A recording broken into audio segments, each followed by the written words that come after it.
the Russian space is among the worst farmland in the world, and so they've never been able to generate enough income to have a road network. Everything has to be moved by rail.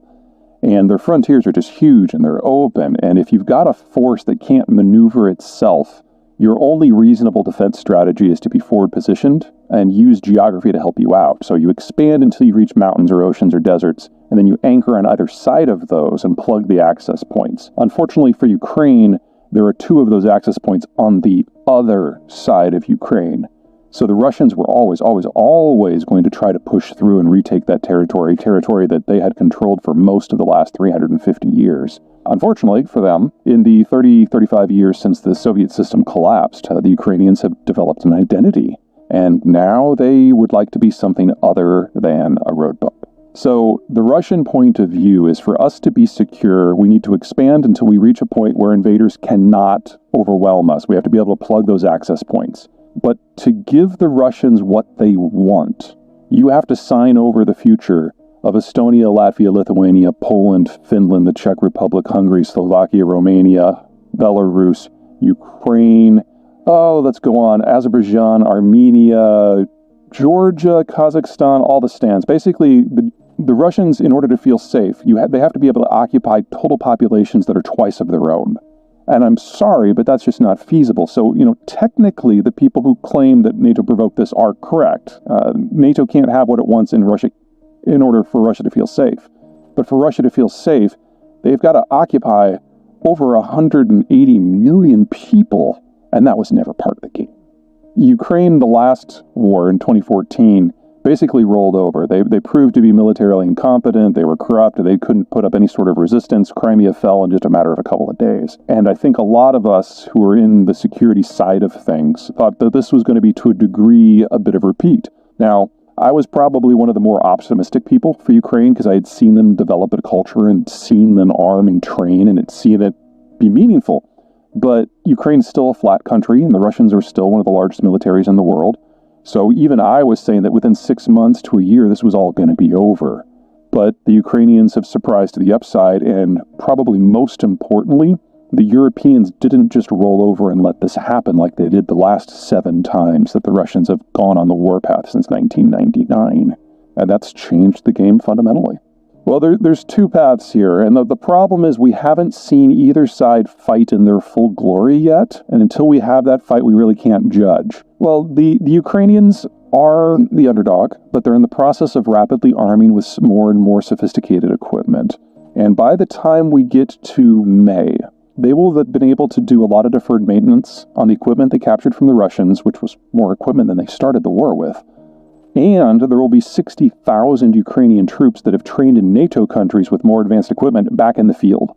So, we get our Athens, if you will. On the other side, the Russians will have finished their second mobilization, and they will have at least another 500,000 men in the field. Now, they will be badly trained and badly equipped and badly led with low morale. But troops like that have a technical term attached to them: Russian. There's nothing about this war that is unique in Russian history. The first year is always an absolute shit show. And then the Russians throw bodies at the problem until it goes away, and in half of those wars, the Russians ultimately win. So by the time we get to May and the mud season is over, we'll have a more advanced Ukrainian force fighting a much larger Russian force, and we will get our first real glimpse at how this is going to go, and we should know which way it's going to break. Now, it'll still take time, because if the Russians are going to win, it's going to take them a year to overwhelm Ukrainian defenses, and then they have to occupy the country, and that's going to kill a couple million people. Or the Russians are going to be able to completely break the logistical supply chains that allow the Russian troops to even exist, and we'll have 500,000 dead Russians, and the Ukrainians will be able to push the Russians out of Crimea in the east. And then we get to talk about the next stage, because this is just the opening phase of what is going to be a multi-year and perhaps even multi-decade conflict. Right now, the balance of forces clearly are edging more and more towards the Ukrainians. They've proven to be more adaptable. When the Russians made it clear that they were going to do a second mobilization, that seemed to have broken the logjam in a lot of countries, most notably Germany. And we now have armored vehicles up to and including some light battle tanks, which I know all the tankies out there are going to hate that term. But anyway, armored vehicles that have some serious firepower are going to be coming now.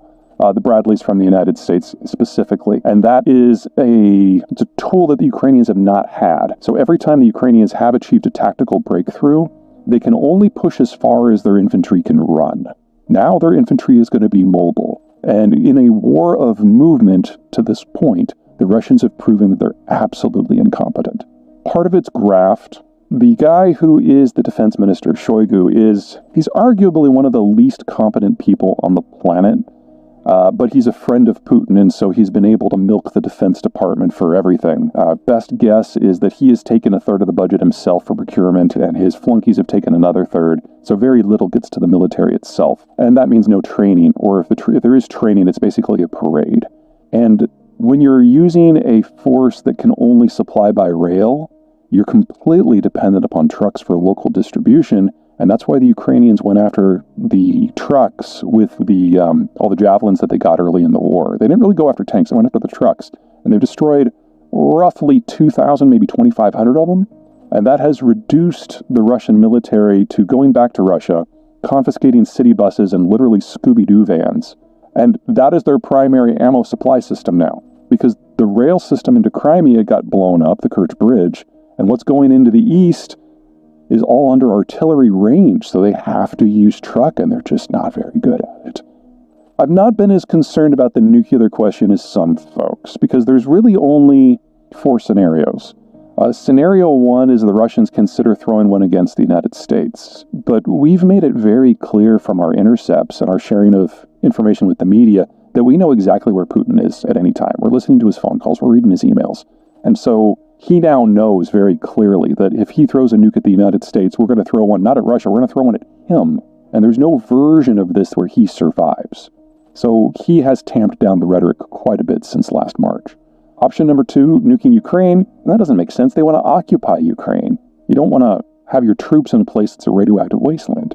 There may have been a case last year for nuking Poland and Berlin and Stockholm in order to disrupt the weapons flows into Ukraine.